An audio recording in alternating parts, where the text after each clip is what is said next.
Okay, so these next couple of videos are going to be about the electrical system on these trucks because I am busy wiring up my M5H6 and I'm about to rewire my S120. So lots of opportunity to walk through what we're dealing with. One thing that I see a lot on the message boards or Facebook groups is understanding how the horn works. And to understand how the horn works on this, you have to understand how electricity works. The different electrical devices on your vehicle will work in one of two ways. Either the switch will send power to them or the switch will ground. Electricity has to make a circuit, which think of it as a circle. And let's say the ground is the frame of the truck or the motor, whatever the battery is grounded to. It should be grounded to both. But to complete that cycle, it has to be grounded because then it goes back to the battery. Some devices are grounded and the switch sends power to them. But, some things have power going to them and then they have to be grounded to work. It's important also to realize that your horn button is a switch, and it's a grounding switch. How the horns in the 1940s internationals, the Ks and the KBs, is that they grounded the power. Hot wire went to the horn and then a wire came off of it and then went up the steering column to the horn button. The difference between the 1950s internationals and the 1940s is they started making horns that were grounded, and so they needed power sent to them. But the switches work the same way. So what they had was a ground activated relay. However, we're not even getting into horn relays right now. We're just working on the switch. So we have a pile of parts here. Let me show you what you'll actually need to make yours work. First, you're gonna need this base plate.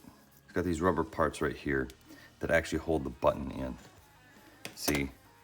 Now, as these age, they start to tear up. See, that one is not your first choice. So that's the first thing you have to check on these, the condition of these, I don't know what you call them, teeth, because the horn button interlocks with them and that's what holds it in. If you have a 1940s International, this will be what your horn button looks like. This will be an early 50s. How this works is a wire comes through your steering column, comes up through here, it has this insulator, and sits right there. That's a contact. Then you have this piece that goes on top of it. You have this spring. This is a hot wire. Then on the back side of your horn button, this little guy goes in there. When you press down on your horn, this rim comes in contact with this plate right here. So once this rim is pressed down and contacts this surface, like this is how your horn goes together. You can see it in there. You can see the little rim of that on the edge of the horn button. And when that comes down and contacts there, that's what completes the circuit, and then your horn fires off. There's a few things that can go wrong with these. One is if you're missing any of these parts. And the part that I see missing the most is this guy right here, this little terminal on the end. You can see it's crimped on there. So over the years, I've started to make my own, and I'll show you how to do that right now.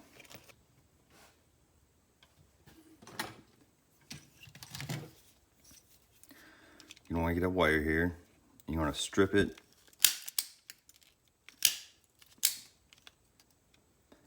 but give yourself a lot to work with.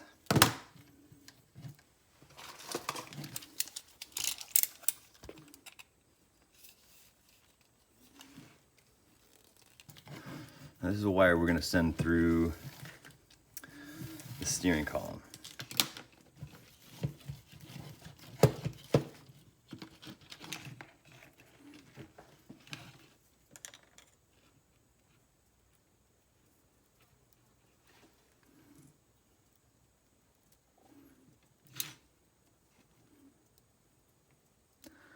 have to fan this out.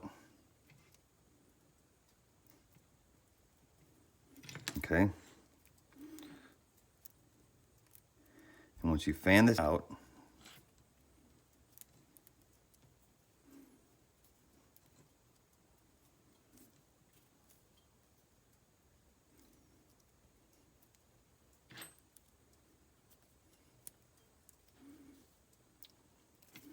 see, I've put a copper washer on there, and then I've piled this up on here.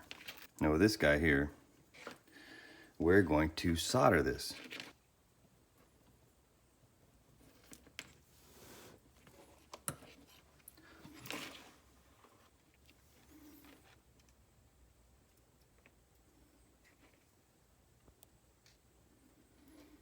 See here now, this will do just fine as a contact.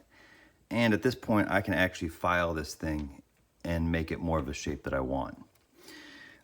With soldering, the main goal is to get what you're working on hot and then just dump the solder onto it. In this sort of situation, you'll want to get rosin core solder. You don't want to have lead core that you would use for plumbing or something. But anyway, we can make this into a contact. See, now it's like that, and it will go inside of here, like so. I'm just going to run the grinder on this thing and get a little more of a shape that I want if I can, and then we're going to put it in the truck. All right, so I've ground that into a little more of a button shape, and then I ran the wire brush on it and got a little smoother. So now it fits pretty much perfectly in there. So now we're ready to install this on the truck. I have one continuous wire that I can run all the way through the steering column of the truck. Okay, so this is how it looks inside the cab. This here, now you can see that this indentation here, this opening, it's keyholed like that so that if you need to, you can pull the plate out of there to service it. But that's how it sits in there.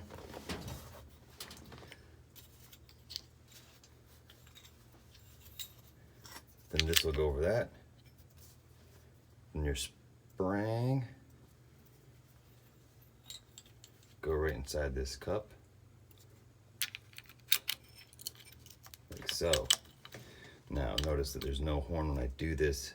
Disconnect your horn or your battery before you do this, or your neighbors are going to wonder what is going on over there.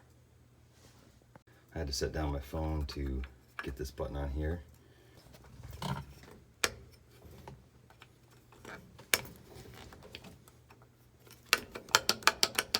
Sometimes it takes a little persuasion to get in, but just be patient.